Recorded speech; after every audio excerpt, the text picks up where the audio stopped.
everyone. We are on part 6 of our reading the Bible chronologically. We're beginning on Genesis 34 and we will continue to the end today. So we'll get that done. I said yesterday, but I had some interruptions, so we'll finish it today.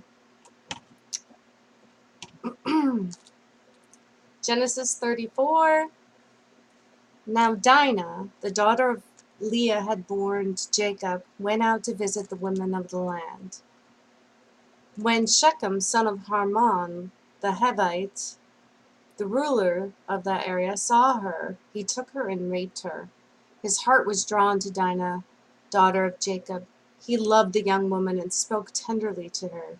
And Shechem said to his father Hamor, "Get me this girl as my wife." When Jacob heard that his daughter Dinah had been defiled, his sons were in the field with his livestock, so he did nothing about it until they came home. Then Shechem's father Hamor went out to talk with Jacob. Meanwhile, Jacob's sons had come in from the field as soon as they heard what had happened. They were shocked and furious because Shechem had done an outrageous thing in Israel by sleeping with Jacob's daughter, a thing that should not be done. But Hamor said to them, "My son Shechem has his heart set on your daughter. Please give her to him as his wife. Intermarry with us. Give us your daughters and take our daughters for yourselves. You can settle among us. The land is open to you. Live in it, trade in it, and acquire property in it." Then Shechem said to Dinah's father and brothers, "Let me find favor in your eyes, and I will give you whatever you ask. Make the price for the bribe and the gift I am to bring as great as you like, and I'll pay whatever you ask me. Only give me the young woman as my wife." Because their sister Dinah had been defiled, Jacob's sons replied deceitfully as they spoke to Shechem and his father Hamor. They said to them, "We can't do such a thing. We can't give our sister to a man who is not circumcised. That would be a disgrace to us. We will enter into an agreement with you on one condition only, that you become like one of us, circumcising all your males. Then we will give you our daughters and take your daughters for yourselves. We'll settle among you and become one people with you. But if you will not agree to be circumcised, we'll take our sister and go." The proposal seemed good to Harmon and his son Shechem. The young man, who was the most honored of all his father's family, lost no time in doing what they said, because he was delighted with Jacob's daughter. So Hamor and his son Shechem went to the gate of their city to speak of the men of their city. "These men are friendly towards us," they said. "Let them live in our land and trade in it. The land has plenty of room for them. We can marry their daughters and they can marry ours. But the men will agree to live with us as one people only on the condition that our males be circumcised, as they themselves are. Won't their livestock, their property, and all their other animals become ours? So let us agree to their terms, and they will settle among us." All the men who went out of the city gate agreed with Hamor and his son Shechem, and every male in the city was circumcised. 3 days later, while all of them were still in pain, 2 of Jacob's sons, Simon and Levi, Dinah's brothers, took their swords and attacked the unsuspecting city, killing every male. They put Hamor and his son Shechem to the sword and took Dinah from Shechem's house and left. The sons of Jacob came upon their dead bodies and looted the city where their sister had been defiled. They seized their flocks and herds and donkey and everything else of theirs in the city and out in the fields. They carried off their wealth and all their women and children, taking as plunder everything in the house. Then Jacob said to Simon and Levi, "You have brought trouble on me by making me obnoxious to the Canaanites and Perizzites, the people living in this land. We are few in number, and if they join forces against me and attack me, I and my whole household will be destroyed. But they replied, should we have should he have treated our sister like a prostitute? Chapter 35. Then God said to Jacob, go up to Bethel and settle there, and build an altar there to God, who appeared to you when you were fleeing from your brother Esau. So Jacob said to his household and to all who were with him, get rid of the foreign gods you have with you, and purify yourself and change your clothes. Then come, let us go up to Bethel, where I will build an altar to God, who answered me in the day of my distress, and who has been with me wherever I have gone. So they gave Jacob to all the foreign gods they had, and the rings in their ears, and Jacob buried them under the oak of Shechem. Then they set out, and the terror of God fell on the towns all around them, so that no one pursued them. Jacob and all the people with him came to Luz, in parentheses it says that is Bethel, in the land of Canaan. There he built an altar, and he called the place El Bethel, because it was there that God revealed himself to him when he was fleeing from his brother. Now Deborah, Rebekah's nurse, died and was buried under the oak outside Bethel. So it was named Elon Bakuth. After Jacob returned from Padan Aram, God appeared to him again and blessed him. God said to him, your name is Jacob, but you will no longer be called Jacob. Your name will be called Israel. Israel. So he named him Israel. And God said to him, I am God Almighty. Be fruitful and increase in number. A nation and a community of nations will come from you, and kings will be among your descendants. The land I gave to Abraham and Isaac, I also give to you. And I will give this land to your descendants after you. Then God went up from him at the place where he had talked with him. Jacob set up a stone pillar at the place where God had talked with him, and he poured out a drink offering. He also poured oil on it. Jacob called the place where God had talked with him Bethel. Then they moved on from Bethel. While they were still some distance from Ephrath, Rachel began to give birth and had great difficulty. And as she was having great difficulty in childbirth, the midwife said to her, don't despair, for you have another son. As she breathed her last, for she was dying, she named her son Ben-Oni, but his father named him Benjamin. So Rachel died and was buried on the way to Ephrath, in parentheses, that is Bethlehem. Over her tomb, Jacob set up a pillar, and to this day the pillar marks Rachel's tomb. Israel moved on again and pitched his tent beyond Migdal Eder. While Israel was living in that region, Reuben went in and slept with his father's concubine Bilhah, and Israel heard of it. Jacob had 12 sons. The sons of Leah: Reuben, the firstborn of Jacob; Simon, Levi, Judah, Issachar, Zebulun. The sons of Rachel: Joseph and Benjamin. The sons of Rachel's servant Bilhah: Dan and Naphtali. The sons of Leah's servant Zilpah: Gad and Asher. These were the sons of Jacob, who were born to him in Padan Aram. Jacob came home to his father Isaac in Mamre near Kiriath Arba. In parentheses it says that is Hebron, where Abraham and Isaac had stayed. Isaac lived 180 years. Then he breathed his last and died, and was gathered to his people, old and full of years, and his son Esau and Jacob buried him. Genesis 36.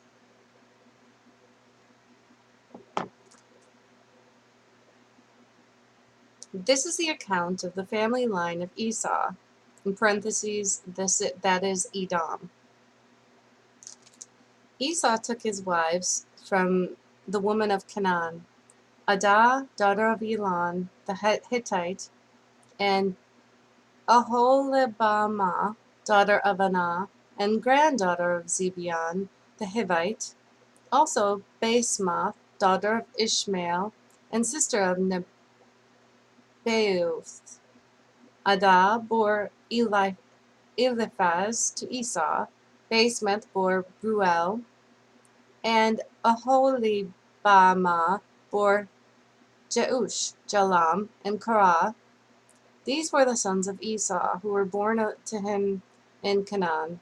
Esau took his wives and sons and daughters and all the members of his household, as well as his livestock and all his other animals, and all the goods he had acquired in Canaan, and moved to land some distance from his brother Jacob. Their possessions were too great for them to remain together. The land where they were staying could not support them both because of the livestock. So Esau, that is Edom, settled in the hill country of Seir. This is the account of the family line of Esau, the father of the Edomites, in the hill country of Seir.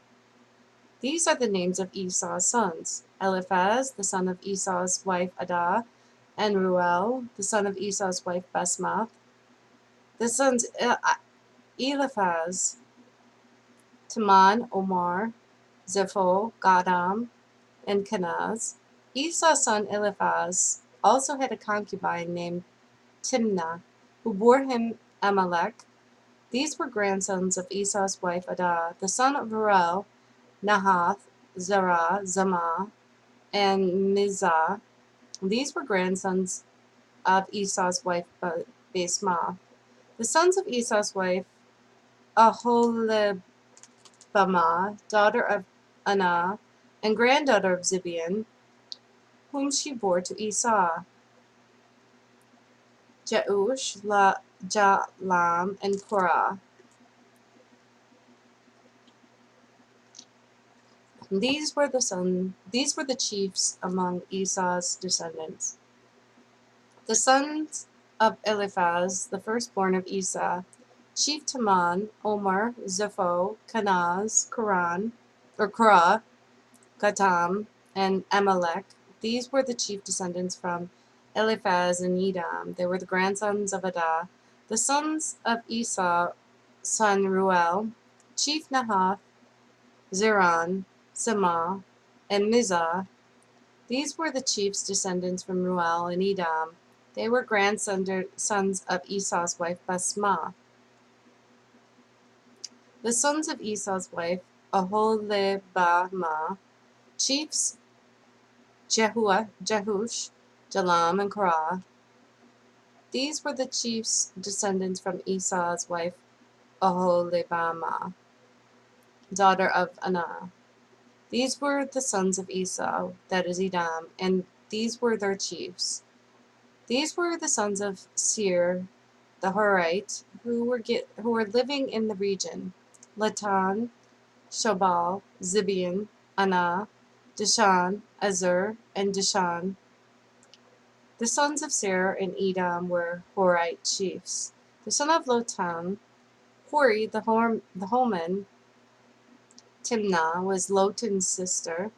The sons of Shabal: Alvin, Manah, Ebal, Shepho, and Onam. The sons of Zibeon: Ea and Anah. This is the Anah who discovered the hot springs in the desert while he was grazing the donkeys of his father Zibeon. The children of Anah: Dishan and Aholibamah, daughter of Anah. The sons of Dishan: Hemdan, Eshban, Ithran, Karan.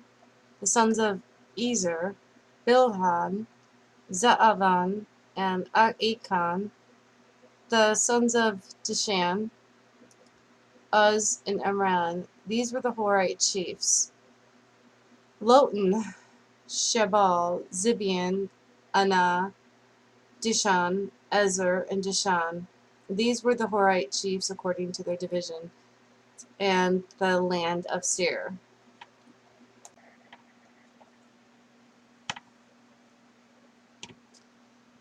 These were the kings who reigned in Edom before any Israelite king reigned.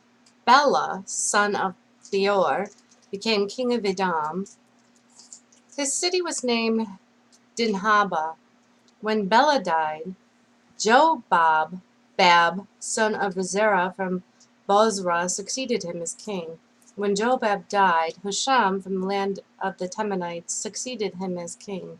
When Husham died, Hadad, son of Bedad, who defeated Midian in the country of Moab, succeeded him as king. His city was named Eved. When Hadad died, Samlah from Masrekah succeeded him as king. When Samlah died, Shaul from Rehoboth on the river succeeded him as king. When Shaul died, Baal-Hanan, son of Akbor, succeeded him as king. When Baal-Hanan, son of Akbor, died, Hadad succeeded him as king. His city was named Peu, and his wife's name was Mehetabel, daughter of Matred, and daughter of Mezahab. These were the chief descendants from Esau, by name according to their clans and regions: Timnah, Alva, Jethath, Aholibamah, Elah, Pinan, Kenaz, Teman, Mibzar, Magdiel, and Iram. These were the chiefs of Edom according to their settlements in the land they occupied. This is the family of Esau, the father of the Edomites. Whew. Okay, let's see. Okay, we're going to Genesis 37, and this is my favorite, one of my favorite parts of the Bible. It has to do with Joseph. Okay, let's get started. Genesis 37. Jacob lived in the land where his father had stayed, the land of Canaan. This is the account of Jacob's family line. Joseph, a young man of 17, was tending the flocks with his brothers, the sons of Bilhah and the sons of Zilpah, his father's wives, and he brought their father a bad report about them. Now Israel loved Joseph more than any of his other sons because he had been born to him in his old age, and he made an ornate robe for him. When his brothers saw that their father loved him more than any of them, they hated him and could not speak a kind word to him. Joseph had a dream, and when he told this to his brothers, they hated him all the more. He said to them, "Listen to this dream I had. You were binding sheaves of grain out of the field when suddenly my sheaf rose and stood upright, while your sheaves gathered around mine and bowed down to it." His brothers said to him, "Do you intend to reign over us? Will you actually rule us?" And they hated him all the more because of the dream and what he had said. Then he had another dream, and he told this to his brothers. "Listen," he said, "I had another dream, and this time the sun and moon and 11 stars were bowing down to me." When he told his father as well as his brothers, his father rebuked him and said, "What is this dream you had? Will your mother and I and your brothers actually come and bow down to the ground before you?" His brothers were jealous of him, but his father kept the matter in mind.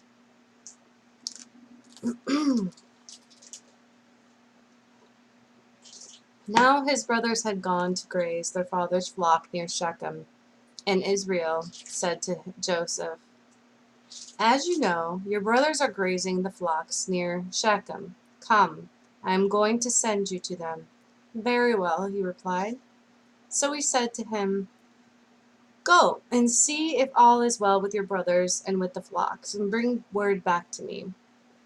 Then he sent him off from the valley of Hebron. When Joseph arrived at Shechem, a man found him wandering around the fields and asked him, "What are you looking for?" He replied, "I'm looking for my brothers. Can you tell me where they are, grazing their flocks?" "They have moved on from here," the man answered. "I heard them say, 'Let's go to Dothan.'" So Joseph went after his brothers and found them near Dothan. But they saw him in the distance, and before he reached them, they plotted to kill him. "Here comes the dreamer," they said to each other. "Come now, let us kill him and throw him into one of these cisterns and say there that a ferocious animal devoured him. Then we'll see what comes of his dreams." When Reuben heard this, he tried to rescue him from their hands. "Let's not take his life," he said. "Don't shed any blood. Throw him into the cistern here in the wilderness, but don't lay a hand on him." Reuben said this to rescue him from them and take him back to his father. So when Joseph came to his brothers, they stripped him of his robe, an ornate robe he was wearing. And they took him and threw him into the cistern. The cistern was empty. There was no water in it. As they sat down to eat their meal, they looked up and saw a caravan of Ishmaelites coming from Gilead. Their camels were loaded with spices, balm, and myrrh, and they were on their way to take them down to Egypt. Judah said to his brothers, "What will we gain if we kill our brother and cover up his blood? Come, let's sell him to the Ishmaelites and not lay our hands on him. After all, he is our brother, our own flesh and blood." His brothers agreed. So when the Midianites merchants came by, his brothers pulled Joseph out of the cistern and sold him for 20 shekels of silver to the Ishmaelites who took him to Egypt. When Reuben returned to the cistern and saw that Joseph was not there, he tore his clothes. He went back to his brothers and said, "The boy isn't there. Where can I turn now?" Then they got Joseph's robe, slaughtered a goat, and dipped the robe in the blood. They took the ornate robe back to their father and said, "We found this. Examine it to see whether it is your son's robe." He recognized it and said, "It is my son's robe. Some ferocious animal has devoured him. Joseph has surely been torn to pieces." Then Jacob tore his clothes, put on sackcloth, and mourned for his son many days. All his sons and daughters came to comfort him, but he refused to be comforted. "No," he said, "I will continue to mourn until I join my son in the grave." So his father wept for him. Meanwhile, the Midianites sold Joseph in Egypt to Potiphar, one of Pharaoh's officials, the captain of the guard. Genesis 38.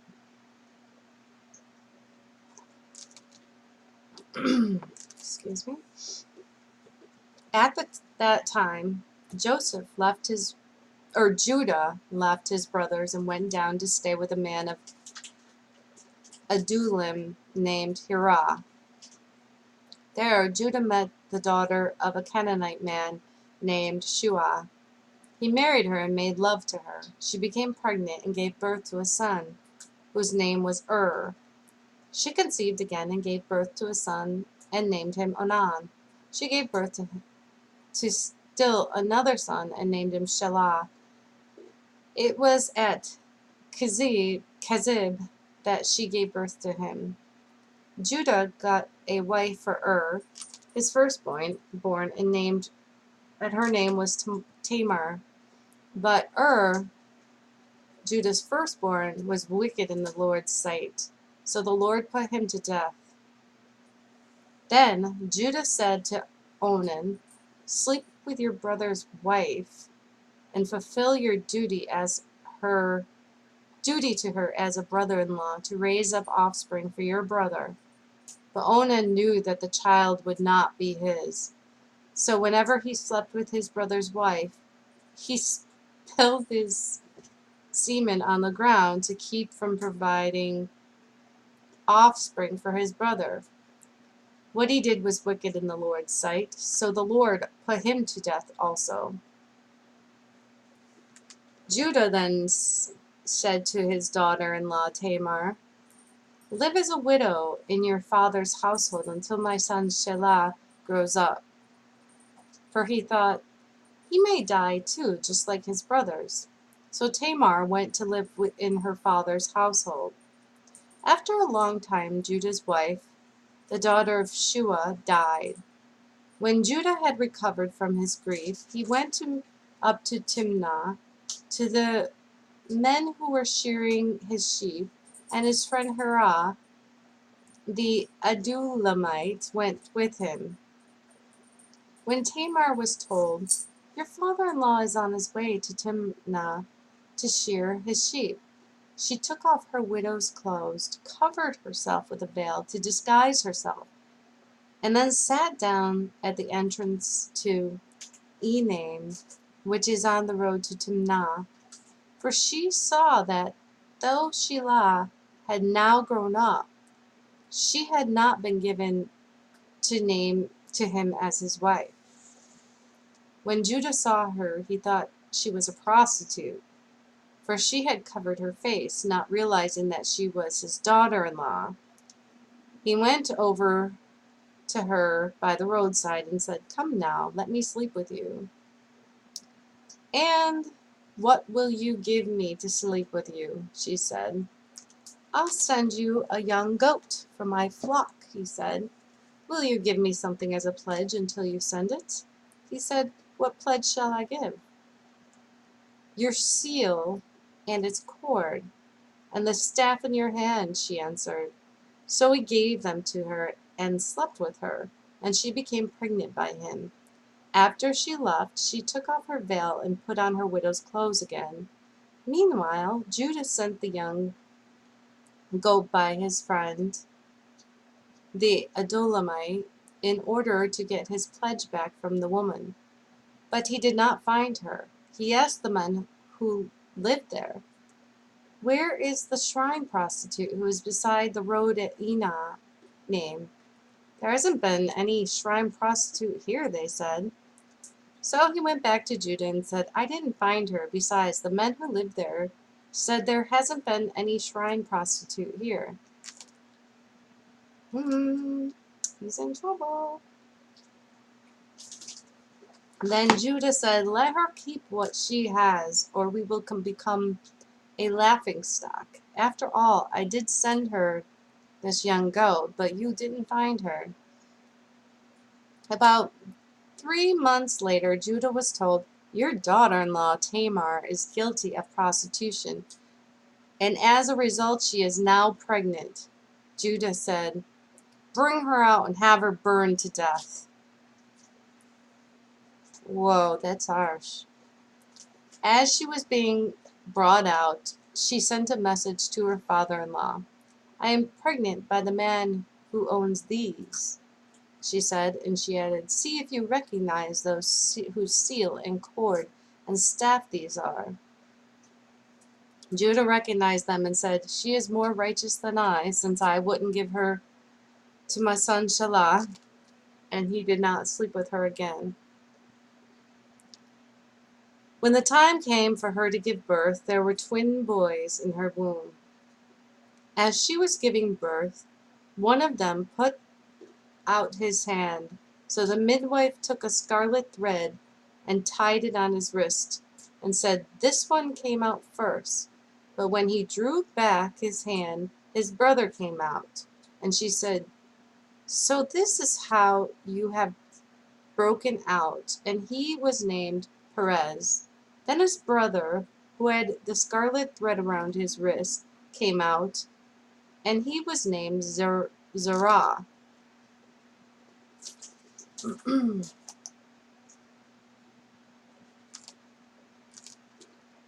Genesis 39. Now Joseph had been taken down to Egypt. Potiphar, an Egyptian, who was one of Pharaoh's officials, the captain of the guard, bought him from the Ishmaelites who had taken him there. The Lord was with Joseph, so that he prospered, and he lived in the house of the Egyptian master. When his master saw that the Lord was with him, and that the Lord gave him success in everything he did, Joseph found favor in his eyes and became his attendant. Potiphar put him in charge of his household, and he entrusted to his care everything he owned. From the time he put him in charge of his household and of all that he owned, the Lord blessed the household of the Egyptian because of Joseph. The blessing of the Lord was on everything Potiphar had, both in the house and in the field. So Potiphar left everything he had in Joseph's care, with Joseph in charge. He did not concern himself with anything except the food he ate. Now Joseph was well built and handsome, and after a while his master's wife took notice of Joseph and said, "Come to bed with me." But he refused. "With me in charge," he told her, "my master does not concern himself with anything in this house. Everything he owns has been entrusted to my care. No one is greater in the house than I am. My master has withheld nothing from me except you, because you are his wife. How then could I do such a wicked thing and sin against God?" And though she spoke to Joseph day after day, he refused to go to bed with her, or even be with her. One day he went into the house to attend to his duties, and none of the household servants was inside. She caught him by his cloak and said, "Come to bed with me." But he left his cloak in her and ran out of the house. When she saw that he had left his cloak in her hand and had run out of the house, she called her household servants. "Look," she said to them, "this Hebrew has been brought up to us and to make sport of us. He came in here to sleep with me, but I screamed. When he heard me scream for help, he left his cloak beside me and ran out of the house." That's pretty rude of her. She kept his cloak beside her until his master came home. Then she told him the story. "That Hebrew slave you brought us came to me to make sport of me. But as soon as I screamed for help, he left his cloak beside me and ran out of the house." When his master heard the story, his wife told him, saying, "This is how your slave treated me." He burned with anger. Joseph's master took him and put him in prison, the place where the king's prisoners were confined. But while Joseph was there in the prison, the Lord was with him. He showed him kindness and granted him favor in the eyes of the prison warden. So the warden put Joseph in charge of all those held in the prison, and he was made responsible for all that was done there. The warden paid no attention to anything under Joseph's care, because the Lord was with Joseph and gave him success in whatever he did. Wow, he's pretty lucky dude. Unlucky and then lucky. Okay. Genesis 40. Whew. Sometime later, the cupbearer and the baker of the king of Egypt offended their master, the king of Egypt. Pharaoh was angry with his two officials, the chief cupbearer and the chief baker, and put them in custody in the house of the captain of the guard, in the same prison where Joseph was confined. The captain of the guard assigned them to Joseph, and he attended them. After they had been in custody for some time, each of the two men, the cupbearer and the baker of the king of Egypt, who were being held in prison, had a dream the same night, and each dream had a meaning of its own. When Joseph came to them the next morning, he saw that they were dejected. So he asked the Pharaoh's officials who were in custody with him in his master's house, "Why do you look so sad today?" "We both had dreams," they answered, "but there's no one to interpret them." Then Joseph said to them, "Do not interpretations belong to God? Tell me your dreams." So the chief cupbearer told Joseph his dreams. He said to me, In my dream, I saw a vine in front of me, and on the vine were 3 branches. As soon as it budded, it blossomed, and it clustered, ripened into grapes. Pharaoh's cup was in my hand, and I took the grapes, squeezed them into Pharaoh's cup, and put the cup in his hand. This is what it means, Joseph said to him. The 3 branches are 3 days. Within 3 days, Pharaoh will lift up your head and restore you to your position, and you will put Pharaoh's cup in his hand, just as you used to do when you were his cupbearer. But when all goes well with you, remember me and show me kindness. Mention me to Pharaoh and get me out of this prison. I was forcibly carried off from the land of the Hebrews, and even here I have done nothing to deserve being put in a dungeon. When the chief baker saw that Joseph had given a favorable interpretation, he said to Joseph, I too had a dream. On my head were 3 baskets of bread. In the top basket were all kinds of baked goods for Pharaoh, but the birds were eating them out of the basket on my head. This is what it means, Joseph said. The 3 baskets are 3 days. Within 3 days, Pharaoh will lift off your head,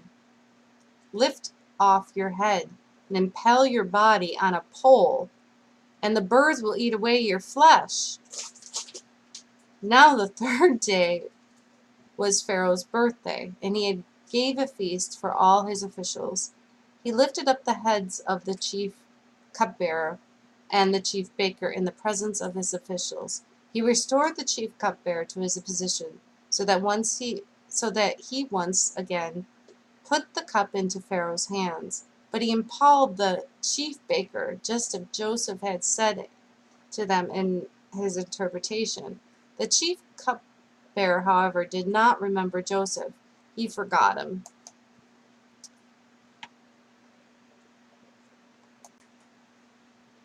Genesis 41. When 2 full years had passed, Pharaoh had a dream. He was standing by the Nile, when out of the river there came up 7 cows, sleek and fat, and they grazed among the reeds.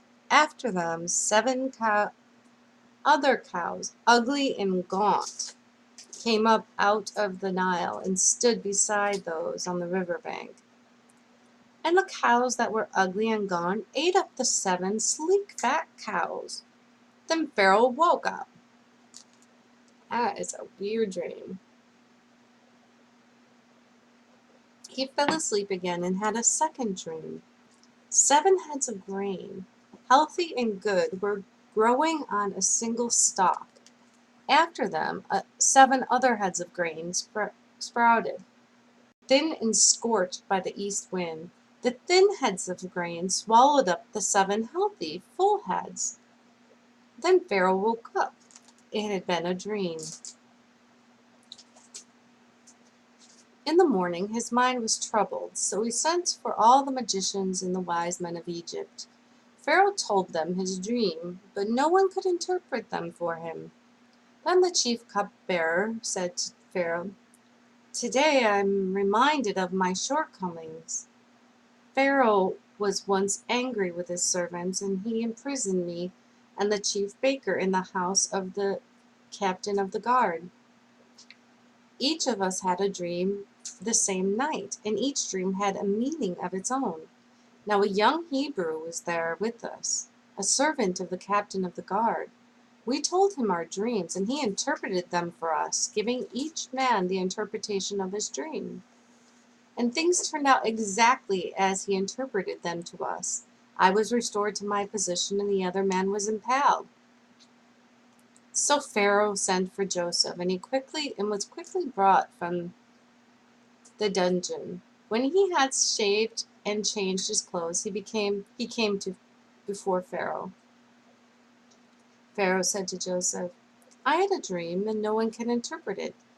But I have heard it said of you that when you hear a dream, you can interpret it. I cannot do it, Joseph replied to Pharaoh, but God will give Pharaoh the answer he desires. So humble. Love Joseph. Then Pharaoh said to Joseph, "In my dream, I was standing on the bank of the Nile, when out of the river there came up 7 cows, fat and sleek, and they grazed among the reeds. After them 7 other cows came up, scrawny and very ugly and lean. I had never seen such ugly cows in all the land of Egypt. The lean, ugly cows ate up the 7 fat cows that came up first. But even after they ate them, no one could tell that they had done so. They looked just as ugly as before. Then I woke up. In my dream, I saw 7 heads of grain, full and good, growing on a single stalk. And after them, 7 other heads sprouted, withered and thin, and scorched by the east wind. The thin heads of grain swallowed up the 7 good heads. I took this to the magicians, but none of them could explain it to me. Then Joseph said to Pharaoh, "The dreams of Pharaoh are one and the same. God has revealed to Pharaoh what he is about to do. The 7 good cows are 7 years, and the 7 good heads of grain are 7 years. It is one of the same dream. The 7 lean, ugly cows that came up afterward are 7 years, and so are the 7 worthless heads of grain scorched by the east wind. They are 7 years of famine. It is just as I have said to Pharaoh. God has shown Pharaoh what he is about to do. 7 years of great abundance are coming throughout the land of Egypt, but 7 years of famine will follow them. Then all of the abundance in Egypt will be forgotten, and the famine will ravage the land. The abundance in the land will not be remembered, because the famine that follows it will be so severe. The reason the dream was given to Pharaoh in 2 forms is that the matter has been firmly decided by God, and God will do it soon. And now let Pharaoh look for a discerning and wise man and put him in charge of the land of Egypt. Let Pharaoh appoint a commissioner over the land and take 1/5 of the harvest of Egypt during the 7 years of abundance. They shall collect all the food of these good years that are coming, and store up the grain under the authority of Pharaoh, to be kept in the cities for food. This food should be held in reserve for the country, to be used during the 7 years of famine that will come upon Egypt, so that the country may not be ruined by the famine." The plan seemed good to Pharaoh and all his officials, so Pharaoh asked them, "Can we find anyone like this man, one in whom is the Spirit of God?" Then Pharaoh said to Joseph, "Since God has made all this known to you, there is no one so discerning and wise as you. You shall be in charge of my palace, and all my people are to submit to your orders. Only with respect to the throne will I be greater than you." Wow.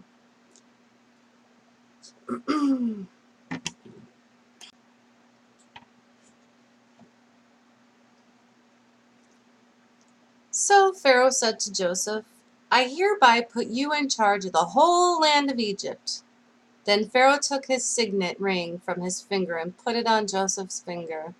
He dressed him in robes of fine linen and put a gold chain around his neck. He made him ride in the chariot as his second in command, and people shouted before him, "Make way!" Thus he put him in charge of the whole land of Egypt. Then Pharaoh said to Joseph, "I am Pharaoh, but without your word no one will lift hand or foot in all Egypt." Pharaoh gave Joseph the name Zephanath-Paneah, and gave him Asenath, daughter of Potiphera, priest of On, to be his wife. And Joseph went throughout the land of Egypt. Joseph was 30 years old when he entered the service of Pharaoh, king of Egypt, And Joseph went out from Pharaoh's presence and traveled throughout Egypt. During the 7 years of abundance, the land produced plentiful.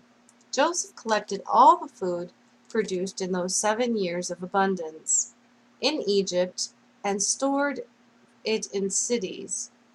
In each city he put the food grown in the fields surrounding it. Joseph stored up huge quantities of grain. Like the sand of the sea, it was so much that he stopped keeping records because it was beyond measure. Before the years of famine came, 2 sons were born by Joseph by Asenath, daughter of Potiphar, priest of On. Joseph named the firstborn Manasseh and said, "It is because God had made me forget all my troubles and all my father's household." The second son he named Ephraim and said, "It is because God has made me fruitful in the land of my suffering." The 7 years of abundance in Egypt came to an end, and the 7 years of famine began. Just as Joseph had said, there was famine in all the land. There was famine in all the other lands, but in the whole land of Egypt there was food. When all Egypt began to feel the famine, the people cried to Pharaoh for food. Then Pharaoh told all the Egyptians, "Go to Joseph and do what he tells you." When the famine had spread over the whole country, Joseph opened all the storehouses and sold grain to the Egyptians, for the famine was severe without Egypt. And all the world came to Egypt to buy grain from Joseph because the famine was severe everywhere.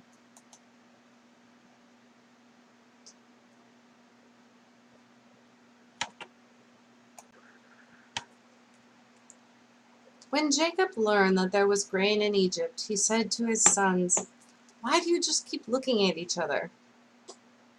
He continued, "I have heard that there is grain in Egypt. Go down there and buy some for us, so we may live and not die." Then 10 of Joseph's brothers went down to buy grain from Egypt. But Jacob did not send Benjamin, Joseph's brother, with the others, because he was afraid that harm might come to him. So Israel's sons were among those who went to buy grain, for there was famine in the land of Canaan also. Now Joseph was the governor of the land, the person who sold grain to all its people. So when Joseph's brothers arrived, they bowed down to him with their faces to the ground. As soon as Joseph saw his brothers, he recognized them, but he pretended to be a stranger and spoke harshly to them. "Where do you come from?" he asked. "From the land of Canaan," they replied, "to buy food." Although Joseph recognized his brothers, they did not recognize him. Then he remembered his dream about them and said to them, "You are spies. You have come to see where our land is unprotected." "No, my lord," they answered. "Your servants have come to buy food. We are all the sons of one man. Your servants are honest men, not spies." "No," he said to them. "You have come to see where our land is unprotected." But they replied, "Your servants were 12 brothers, the sons of one man, who lives in the land of Canaan. The youngest is now with our father, and one is no more." Joseph said to them, "It is just as I told you. You are spies, and this is how you will be tested. As surely as Pharaoh lives, you will not leave this place unless your youngest brother comes here. Send one of your number to get your brother, and the rest of you will be kept in prison, so that your words may be tested to see if you are telling the truth. If you are not, then as surely as Pharaoh lives, you are spies." And he put them all in custody for 3 days. On the 3rd day, Joseph said to them, "Do this, and you will live, for I fear God. If you are honest men, let one of your brothers stay here in prison, while the rest of you go and take grain back for your starving households. But you must bring your youngest brother to me, so that your words may be verified and that you may not die." This they proceeded to do. They said to one another, "Surely we are being punished because of our brother. We saw how distressed he was when he pleaded with us for his life, but we would not listen. That's why this distress has come on us." Reuben replied, "Didn't I tell you not to sin against the boy? But you wouldn't listen. Now we must give an account for his blood." They did not realize that Joseph could understand them, since he was using an interpreter. He turned away from them and began to weep, but then came back and spoke to them again. He had Simon take from them and bound before them. He had Simon taken from them and bound before their eyes. Joseph gave orders to fill their bags with grain, to put each man's silver back in his sack, and to give them provisions for their journey. After this was done, they loaded their grain on their donkey and left. At the place where they stopped for the night, one of them opened his sack to get feed from his donkey and saw his silver in the mouth of his sack. "My silver has been returned," he said to his brothers. "Here it is in my sack." Their hearts sank, and they turned to each other trembling and said, "What is this that God has done to us?" When they came to their father Jacob in the land of Canaan, they told him all that had happened. They said, "The man who is lord over the land spoke harshly to us and treated us as though we were spying on the land. But we said to him, 'We are honest men, we are not spies. We were 12 brothers, sons of one father. One is no more, and the youngest is now with our father in Canaan.' Then the man who is lord over the land said to us, 'This is how I will know whether you are an honest man. Leave one of your brothers here with me, and take your food for your starving households and go. But bring your youngest brother to me, so I will know that you are not spies but honest men. Then I will give your brother back to you, and you can trade in the land.' As they were emptying their sacks, there in each man's sack was his pouch of silver.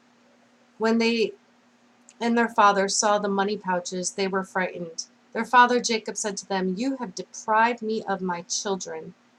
Joseph is no more, and Simon is no more, and now you want to take Benjamin?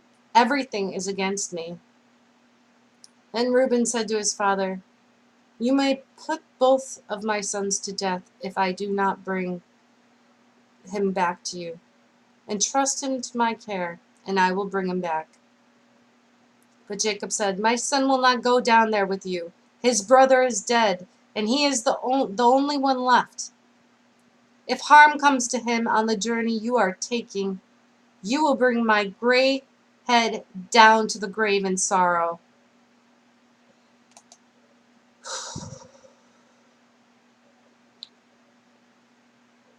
Chapter 43. Now the famine was still severe in the land. So when they had eaten all the grain they had brought from Egypt, their father said to them, "Go back and buy us a little more food." But Judah said to them, "The man warned us solemnly, 'You will not see my face again unless your brother is with you. If you will send our brother along with us, we will go down and buy food for you. But if you will not send him, we will not go down, because the man said to us, "You will not see my face again unless your brother is with you."'" Israel asked, "Why did you bring this trouble on me by telling the man you had another brother?" They replied, "The man questioned us closely about ourselves and our family." "Is your father still living?" he asked. "Do you have another brother?" We simply answered his questions. How are we to know he would say, "Bring your brother down here"?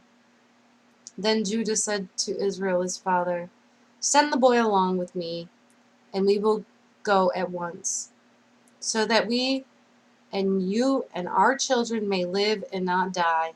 I myself will guarantee his safety. You can hold me personally responsible for him. If I do not bring him back to you and set him here before you, I will bear the blame before you all my life. As it is, if we had not delayed, we could have gone and returned twice." Then their father Israel said to them, "If it must be, then do this. Put some of the best products of the land in your bags, and take them down to the man as a gift. A little balm and a little honey, some spices and myrrh, some pistachio nuts and almonds. Take double the amount of silver with you. For you must return the silver that was put back into the mouths of your sacks. Perhaps it was a mistake. Take your brother also, and go back to the man at once. And may God Almighty grant you mercy before this man, so that he will let your brother and Benjamin come back with you. As for me, if I am bereaved, I am bereaved." So the men took the gifts and doubled the amount of silver, and Benjamin also. They hurried down to Egypt and presented themselves to Joseph. When Joseph saw Benjamin with them, he said to the steward of his house, "Take these men to my house, slaughter an animal and prepare a meal. They are to eat with me at noon." The man did as Joseph told him and took the men to Joseph's house. Now the men were frightened when they were taken to this house. They thought, "We were brought here because of the silver that was put back into the sacks the first time. He wants to attack us and overpower us and seize us as slaves and take our donkeys."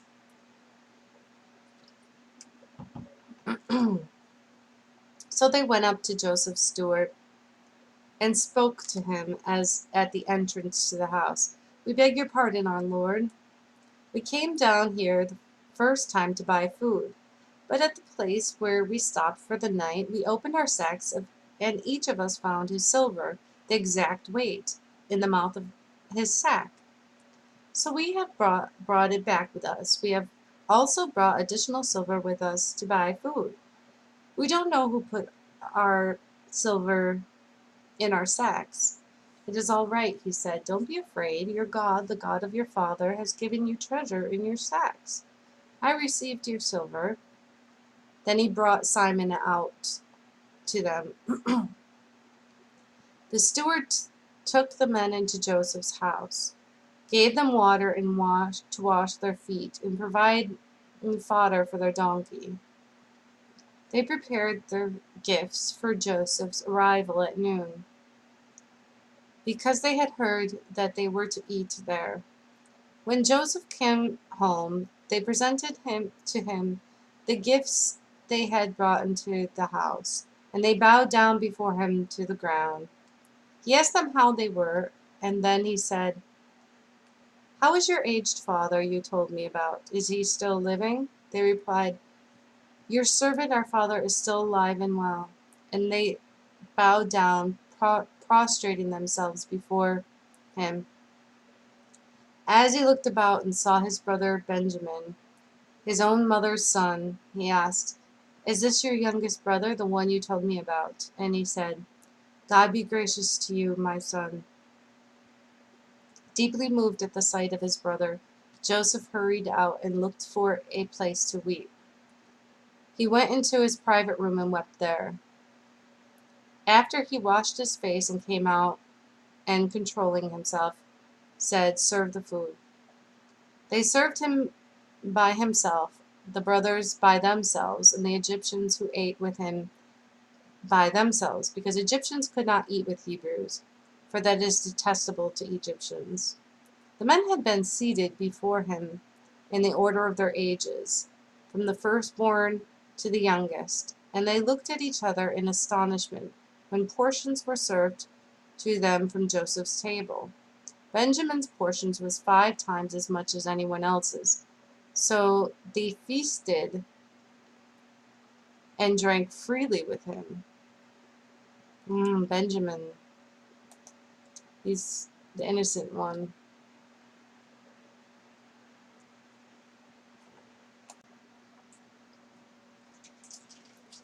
Genesis chapter 44.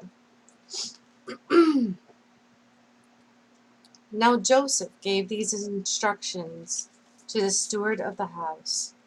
"Fill the men's sacks with as much food as they can carry, and put each man's silver in the mouths of the sack. Then put my cup the silver one in the mouth of the youngest one's sack. Excuse me.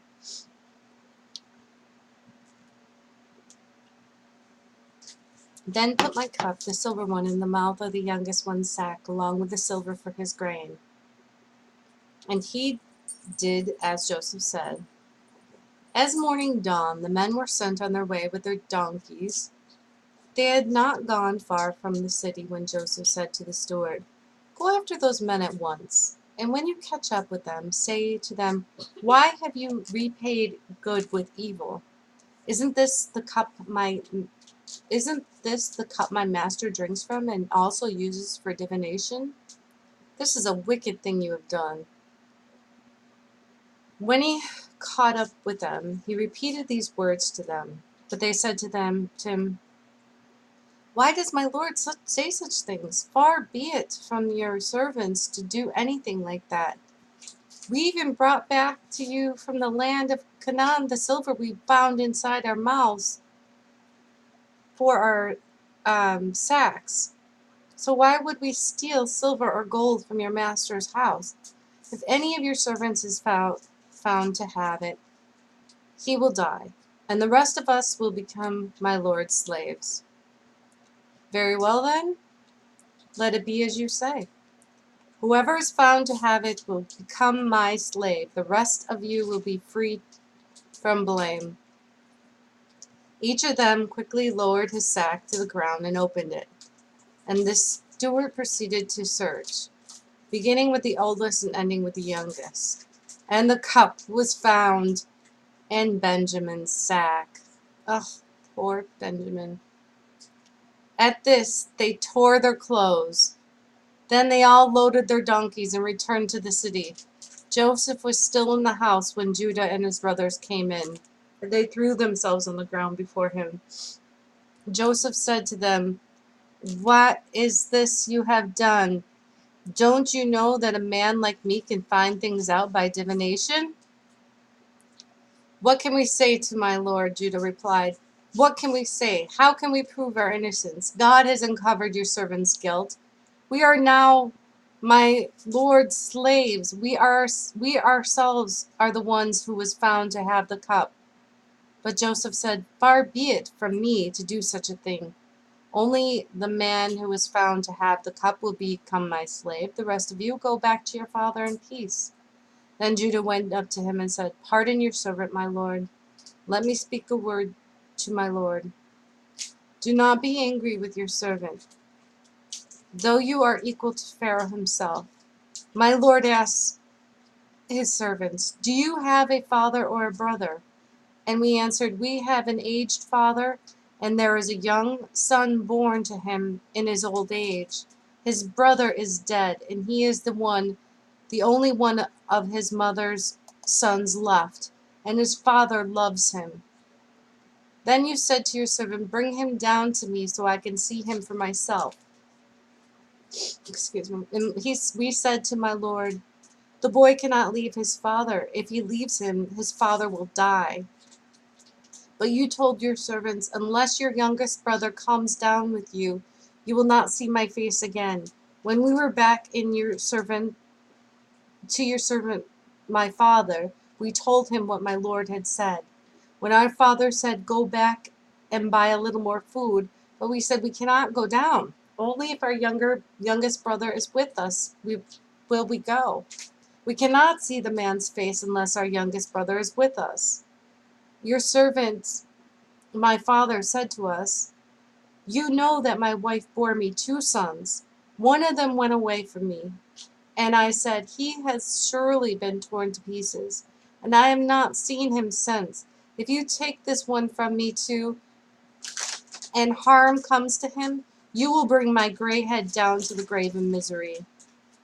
So now, if the boy is not with us when I go back to your servant, my father, and if my father, whose life is closely bound up with the boy's life, sees that the boy isn't there, he will die. Your servants will bring the gray head of our father down to the grave in sorrow. Your servant guaranteed the boy's safety to my father. I said, if I do not bring him back to you, I will bear the blame before you, my father, all my life. Now then, please let your servant remain here as my lord's slave in place of the boy, and let the boy return to his father's, to his turn with his brothers. How can I go back to my father if the boy is not with me? No, do not let me see the misery that will come on my father. Then Joseph, chapter 45. Then Joseph could no longer control himself before all his attendants, and he cried out, "Have everyone leave my presence." So there was no one with Joseph when he made himself known to his brothers. And he wept so softly that the Egyptians, so loudly that the Egyptians heard him, and Pharaoh's household heard about it.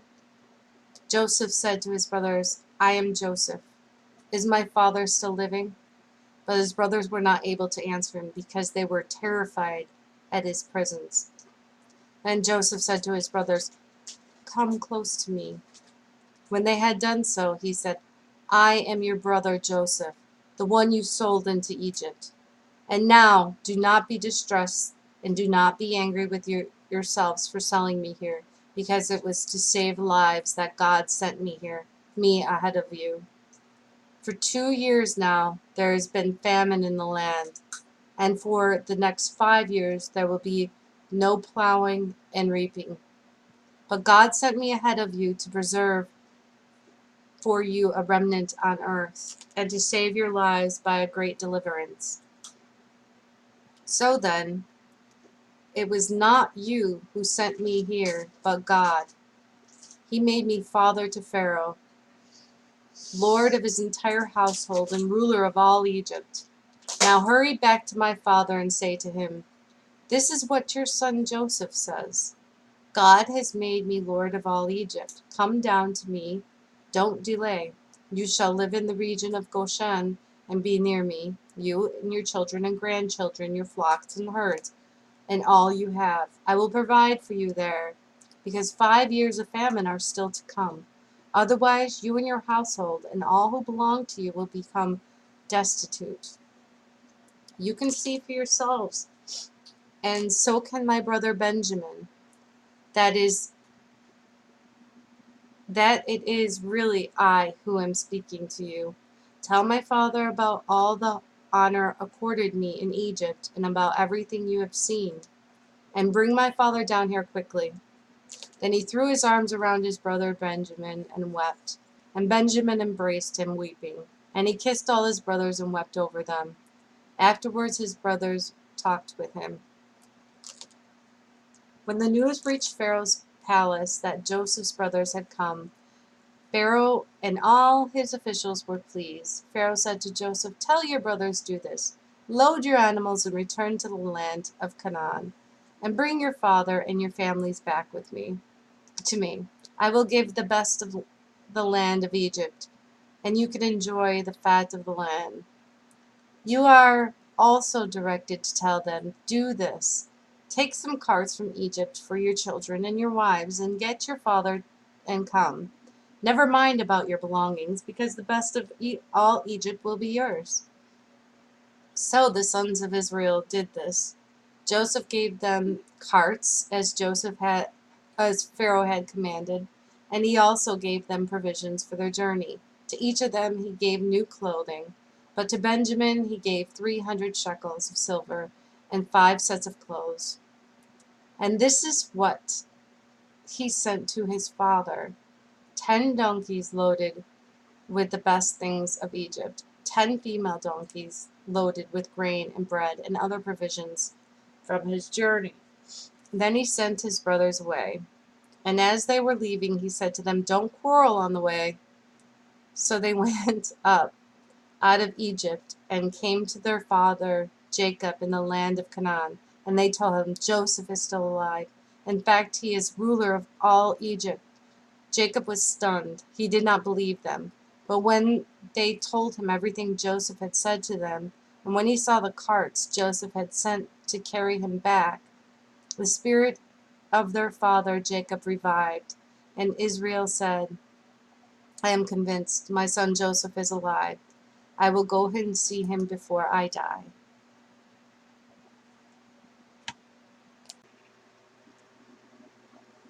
Genesis 46. So Israel set out with all that was his, and when he reached Beersheba, he offered sacrifices to the God of his father Isaac. And God spoke to Israel in a vision at night and said, "Jacob, Jacob, here I am. I am God, the God of your father."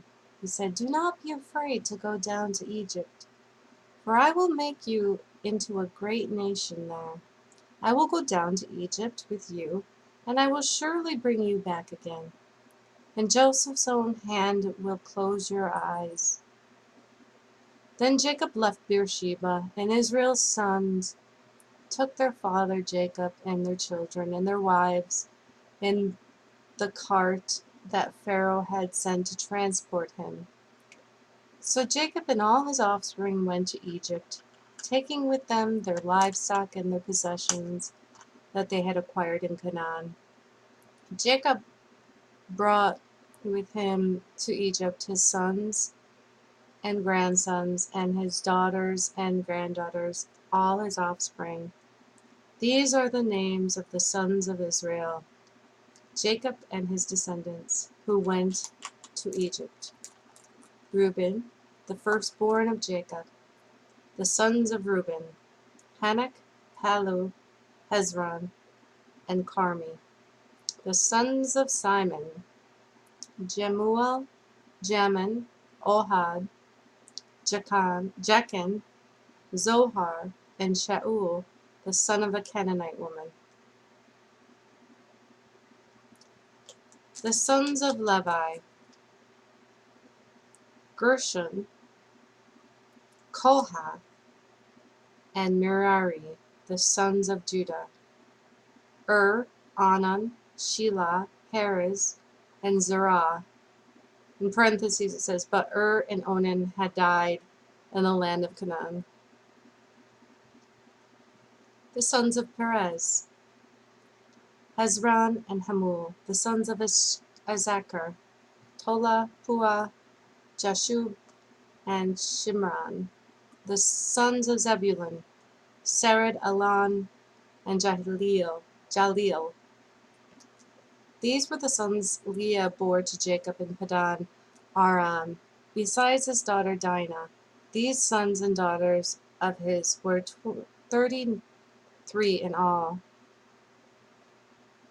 The sons of Gad,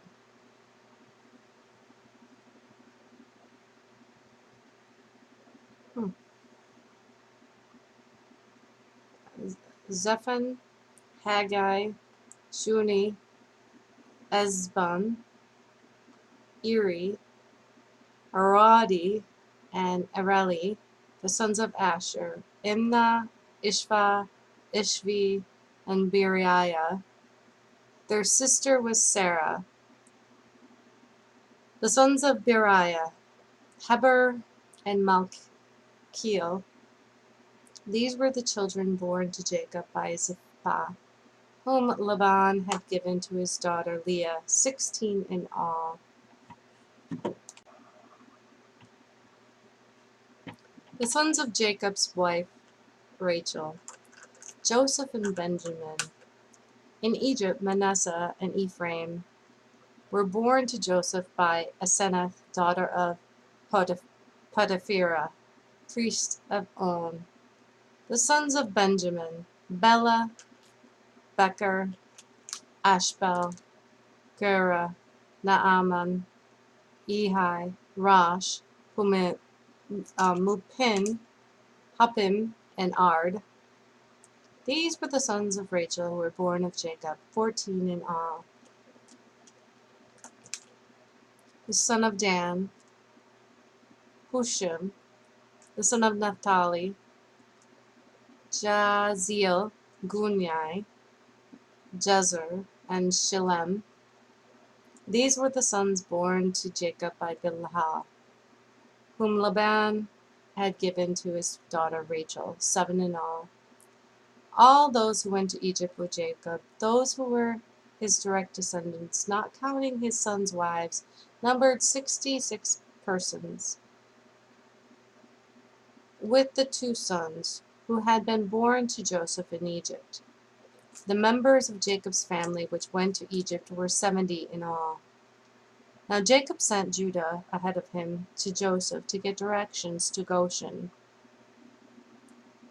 When they arrived in the region of Goshen, Joseph had his chariot made ready and went to Goshen to meet his father Israel.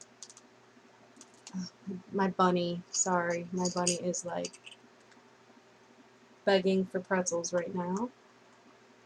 Okay. Where was I? I apologize. As soon as Joseph appeared before him, he threw his arms around his father and wept for a long time. Israel said to Joseph, "Now I am ready to die, since I have seen for myself that you are still alive." Then Joseph said to his brothers and his father's household, "I will go up and speak to Pharaoh, and I will say to him, 'My brothers and my father's household, who are living in the land of Canaan, have come to me. The men are shepherds, they tend livestock, and they have brought along their flocks and herds and everything they own. When Pharaoh calls you and asks, 'What is your occupation?' you should answer, 'Your servants attended livestock from our boyhood on, just as our father did.' Then you will be allowed to settle in the region of Goshen, for all shepherds are detestable to Egyptians." Wow, I did not know that.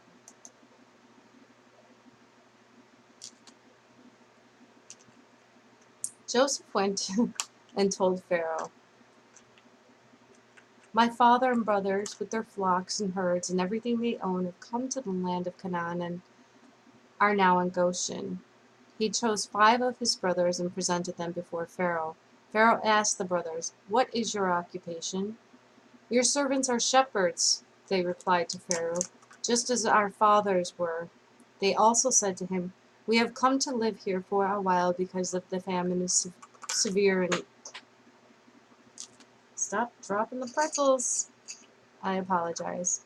"The famine is severe in Canaan, and your servants' flocks have no pasture. So now, please let your servants settle in Goshen." Pharaoh said to Joseph, "Your father and your brothers have come to you, and the land of Egypt is before you. Settle your father and your brothers in the best part of the land. Let them live in Goshen. And if you know of any among them with special ability, put them in charge of my own livestock."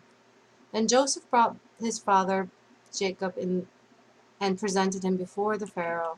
And after Jacob blessed Pharaoh, Pharaoh asked him, "How old are you?" And Jacob said to Pharaoh, "The years of my pilgrimage are 130. My years have been few and difficult, and they do not equal the years of the pilgrimage of my fathers." Then Jacob blessed Pharaoh and went about from his presence. So Joseph settled his father and his brothers in Egypt, and gave them property in the best part of the land, the district of Ramses, as Pharaoh directed. Joseph also provided his father and his brothers and all his father's household with food according to their number of their children. There was no food, however, in the whole region because the famine was severe. Both Egypt and Canaan was wasted away because of the famine. Joseph collected all the money that was to be found in Egypt and Canaan in payment for the grain they were buying, and he brought it to Pharaoh's palace. When the money of the people of Egypt and Canaan was gone, all Egypt came to Joseph and said, "Give us food. Why should we die before your eyes? Our money is all gone." "Then bring your livestock," said Joseph. "I will sell you food in exchange for your livestock, since your money is gone." So they brought their livestock to Joseph, and he gave them food in exchange for their horses, their sheep and goats, and the cattle and donkeys. And he brought them through the year with food in exchange for all their livestock. When that year was over, they came to him the following year and said, "We cannot hide from our Lord the fact that since our money is gone and our livestock belongs to you, there is nothing left for our Lord except our bodies and our land. Why should we perish before your eyes, we and our land as well? Buy us and our land in exchange for food, and we with our land will be in bondage to Pharaoh. Give us seed so that we may live and not die, and that the land may not become desolate." So Joseph bought all the land in Egypt for Pharaoh. The Egyptians, one and all, sold their fields because the famine was too severe for them. Land became Pharaoh's, and Joseph reduced the people to servitude from one end of Egypt to another. However, he did not buy the land of the priests because they received a regular allotment from Pharaoh and had food enough from the allotment Pharaoh gave them. That is why they did not sell their land.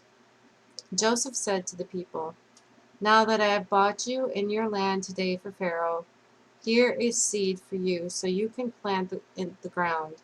But when the crop comes, give a fifth of it to Pharaoh. The others 4/5 you may keep as seed for the fields and as food for yourselves and your households and your children." "You have saved our lives," they said. We may find favor in the eyes of our Lord. We will be in bondage to Pharaoh." So Joseph established it as a law concerning land in Egypt, still in force today. Wow. That a fifth of the produce belongs to Pharaoh. It was only the land of the priests that did not become Pharaoh's. Now the Israelites settled in Egypt in the region of Goshen. They acquired property there and were fruitful and increased greatly in number. Jacob lived in Egypt 17 years, and the years of his life were 147. When the time drew near for Israel to die, he called for his son Joseph and said to him, "If I have found favor in your eyes, put your hand under my thigh and promise that you will show me kindness and faithfulness." Okay. "That you show me kindness and faithfulness. Do not bury me in Egypt. But when I rest with my fathers, carry me out of Egypt and bury me where they are buried." "I will do as you say," he said. "Swear to me," he said. Then Joseph swore to him, and Israel worshipped as he leaned on the top of his staff.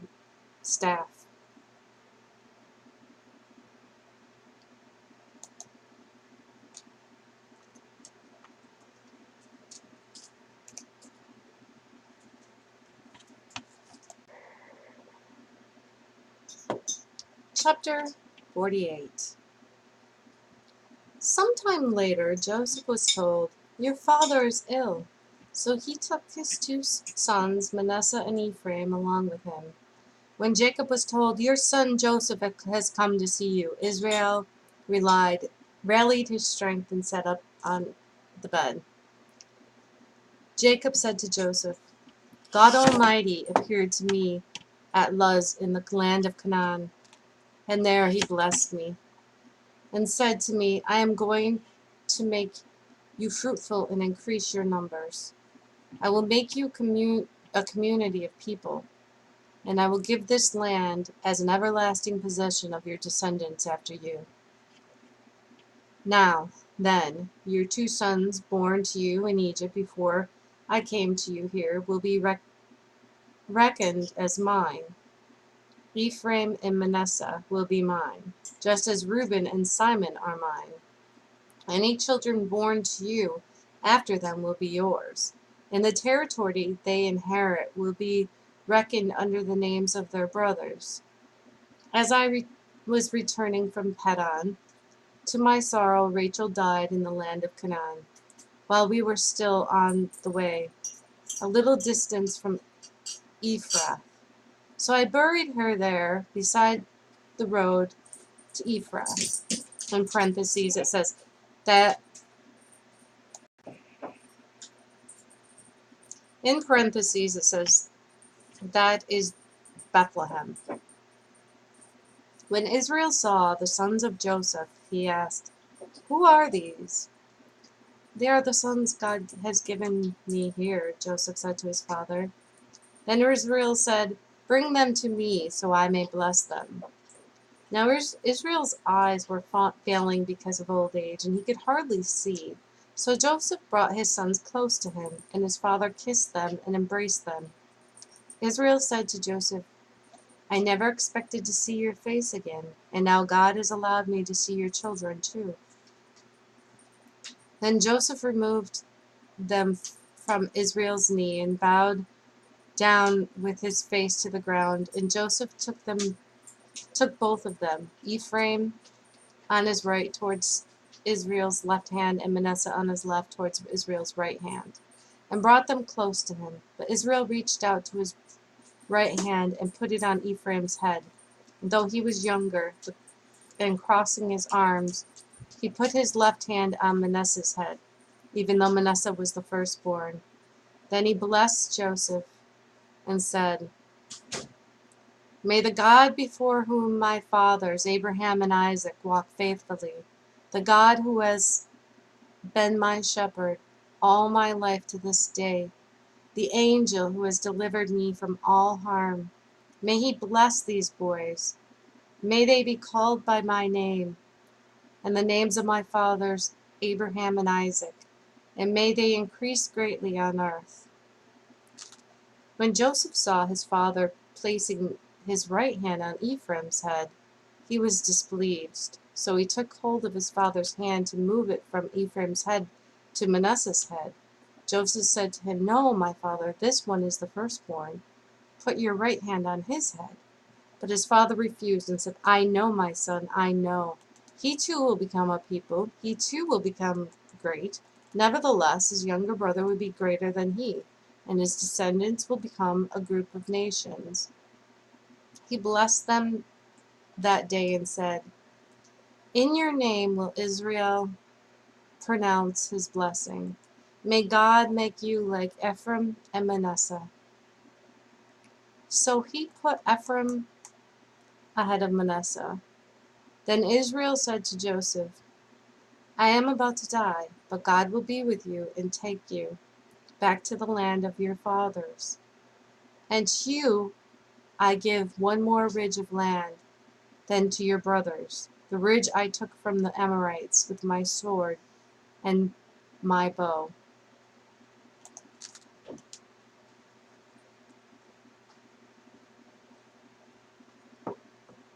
Then Jacob called for his, chapter 49. Then Jacob called for his sons and said, "Gather around so I can tell you what will happen to you in days to come. Assemble and listen, sons of Jacob. Listen to your father Israel.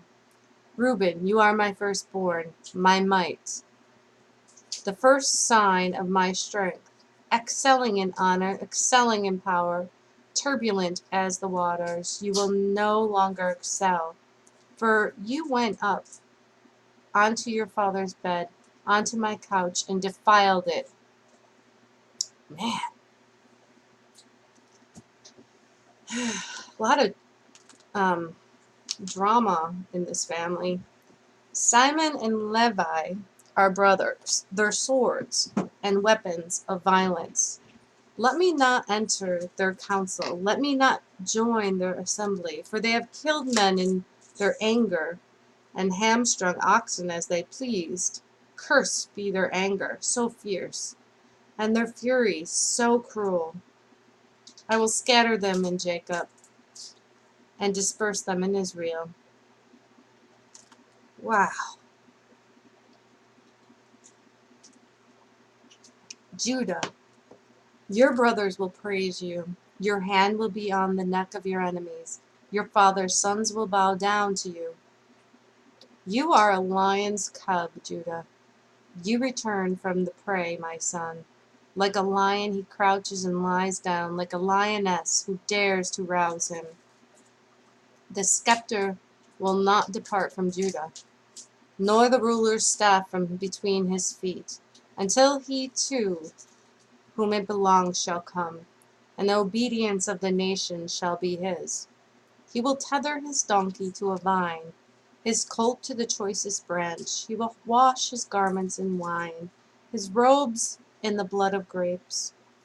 His eyes will be darker than wine, his teeth whiter than milk. Zebulun will live by the seashore and become a haven for ships. His brother will extend towards Sidon. Issachar is a raw-boned donkey lying down among the sheep pens. When he sees how good is his resting place and how pleasant is his land, he will bend his shoulder to the burden and submit to forced labor. Wow. Dan will provide justice for his people as one of the tribes of Israel. Dan will be a snake by the roadside, a viper along the path that bites the horse's heels so that its rider tumbles backwards. I look for your deliverance, Lord. Gad will be attacked by the band of raiders, but he will attack them at their heels. Asher's food will be rich. He will provide delicacies fit for a king. Naphtali is a doe set free that bears beautiful fawns. Joseph is a fruitful vine near a spring, whose branches climb over a wall. With bitterness archers attack him. They shot at him with hostility, but his bow remained steady, his strong arms stayed, limber, because of the hand of the mighty one of Jacob, because of the shepherd, the rock of Israel, because of your father's God, who helps you, because of the Almighty, who blesses you with blessings of the skies above, blessings of the deep spring below, blessings of the breast and womb. Your father's blessings are greater than the blessings of the ancient mountains, than the bounty of the age-old hills. Let all these rest on the head of Joseph, on the brow of the prince among his brothers. Benjamin is a ravenous wolf. In the morning he devours the prey, and in the evening he divides the plunder. All these are the 12 tribes of Israel, and this is what their father said to them when he blessed them, giving each the blessing appropriate to him.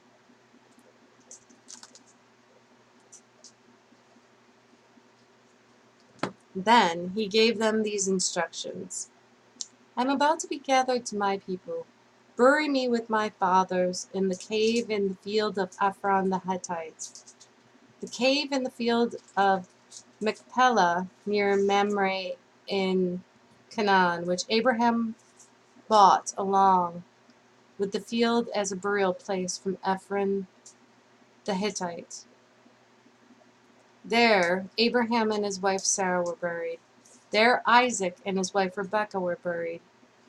And there I buried Leah. The field and the cave in it were bought from the Hittites. When Jacob had finished giving instructions to his sons, he drew his feet up into the bed, breathed his last, and was gathered to his people. Chapter 50, last chapter of Genesis.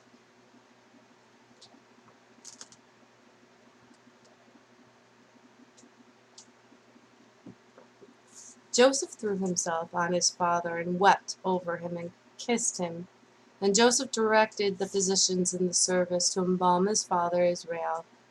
So the physicians embalmed him, taking a full 40 days, for that was the time required for embalming, and the Egyptians mourned him for 70 days. When the days of mourning had passed, Joseph said to Pharaoh's court, If I have found favor in your eyes, speak to Pharaoh for me. Tell him, my father made me swear an oath and said, I am about to die. Bury me in the tomb I dug for myself in the land of Canaan. Now let me go up and bury my father, then I will return. Pharaoh said, Go up and bury your father, as he had made you swear to it. So Joseph went to bury his father. All Pharaoh's officials accompanied him, the dignitaries of his court, and all the dignitaries of Egypt, beside all the members of Joseph's household and his brothers, and those belonging to his father's household. Only their children and their flocks and herd were left in Goshen. Chariots and horsemen also went up with him. It was a very large company. When they reached the threshing floor of Atad near the Jordan, they lamented loudly and bitterly. And were there Joseph observed a 7-day period of mourning for his father. When the Canaanites who lived there saw the mourning at the threshing floor of Atad, they said, "The Egyptians are holding a solemn ceremony of mourning." That is why that place near the Jordan is called Abel Mizraim. So Jacob's sons did as he had commanded them. They carried him to the land of Canaan and buried him in the cave in the field of Machpelah near Mamre, which Abraham had bought along with the field as a burial place from Ephron the Hittite. After burying his father, Joseph returned to Egypt together with his brothers and all the others who had gone with him to bury his father. Wow. When Joseph's brothers saw that their father was dead, they said, "What if Joseph holds a grudge against us and pays us back for all the wrongs we did to him?" So they sent word to Joseph, saying, "Your father left these instructions before he died. This is what you are to say to Joseph. I ask you to forgive your brothers the sins and the wrongs they committed in treating you so badly. Now please forgive the sins of the servants of the God of your father." When their message came to him, Joseph wept. His brothers then came and threw themselves down before Joseph. "We are your slaves," they said. But Joseph said to them, "Don't be afraid. Am I in the place of God? You intended to harm me, but God intended it for good, to accomplish what is now being done, the saving of many lives. So then, don't be afraid. I will provide for you and your children." And he reassured them and spoke kindly towards them. Man, Joseph's awesome. The death of Joseph. Joseph stayed in Egypt along with all his father's family. He lived 110 years and saw the third generation of Ephraim's children. Also, the children of Machir, son of Manasseh, were placed at birth on Joseph's knee. Then Joseph said to his brothers, "I am about to die, but God will surely come to your aid and take you up out of this land to the land he promised on the oath to Abraham, Isaac, and Jacob." And Joseph made the Israelites swear an oath and said, "God will surely come to your aid, and then you must carry my bones up from this place." So Joseph died at the age of 110, and after they embalmed him, he was placed in a coffin in Egypt. And that ends Genesis. Whew! That was a long reading today, but I wanted to get through Genesis so we can go on to now. What's going to happen, the chronological reading, is we're going to go through Exodus all the way to, I believe, Ruth. And it's going to just go through those books the way they are in the Bible. And then after that is when things start getting chronologically smushed together. Like you go from you read a few chapters here and a few chapters there to different books. But for the next few books from, I think, till Ruth, we will be just reading them straight through. So, if you're joining me on this pilgrimage through the Bible, it does feel like a pilgrimage sometimes. I feel like I have been reading all day, even though the timer says only an hour and 36 minutes. I took a couple breaks here and there, but it does feel like a lot of reading. But I intend to get through this hopefully as quick as possible. I just want to get the whole Bible in. I think everybody should read the whole Bible. Well, people who believe the Bible. Well, even those that don't, read it. Maybe you'll understand why a Christian is a Christian. All right, love you guys. God bless. Amen.